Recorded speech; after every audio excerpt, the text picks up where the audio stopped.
Սիրելի բարեկամներ,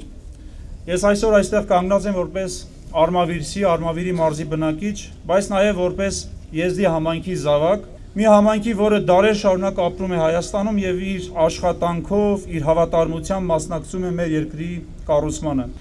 Ես համոզված եմ, որ մեր համայնքը եւս կարող է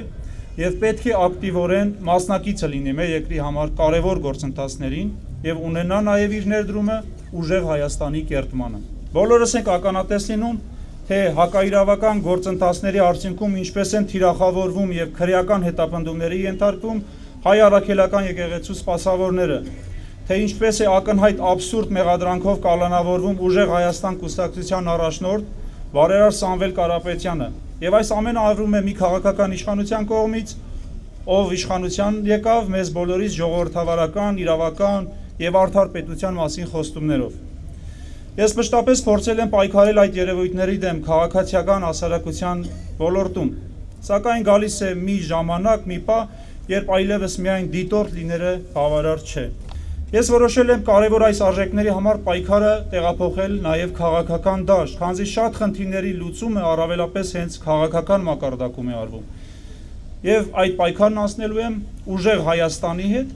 եւ այս ընտրական փուլում իմ գիտելիքներով, իմ փորձով, իմ ողջ կարողություններով աջակցելու եմ Սամվել Կարապետյանի առաջնորդած ուժեղ Հայաստանին մեր երկրի համար ապագայի պայքարում։ Իսկ ինչու ուժեղ Հայաստան, որովհետև ես ինքս հավատում եմ, որ հենց այս թիմը Սամվել Կարապետյանի առաջնորդությամբ իրապես իր շուրջն է համախմբում մարդկանց, ովքեր հավատում են, որ Հայաստանը պետք է լինի ուժեղ պետություն, ուժեղ իր օրենքներով, իր ինստիտուտներով, ուժեղ իր հասարակության համերաշխությամբ։ Բոլորս գիտենք, որ Սամվել Կարապետյանը հայտնի է ոչ միայն որպես հաջողակ գործարար եւ բարերար, այլ նաեւ որպես մարդ, ով տարիներ շարունակ իր հնարավորություններով աջակցել է Հայաստանին եւ մեր հասարակության բազմաթիվ նախաձեռնություններին։ Սիրելի բարեկամներ, ամփոփելով իմ ելույթը ես կոչ եմ անում իմ եզդիկ հյուրերին եւ եղբայրներին կանգնել արդարության, կանգնել օրենքի եւ կանգնել ուժեղ Հայաստանի կողքին։ Արդար եւ ուժեղ Հայաստան, որը շատ շուտով ունենալու ենք Սամվել Կարապետյանի առաջնորդությամբ։ Դեպի ուժեղ Հայաստան։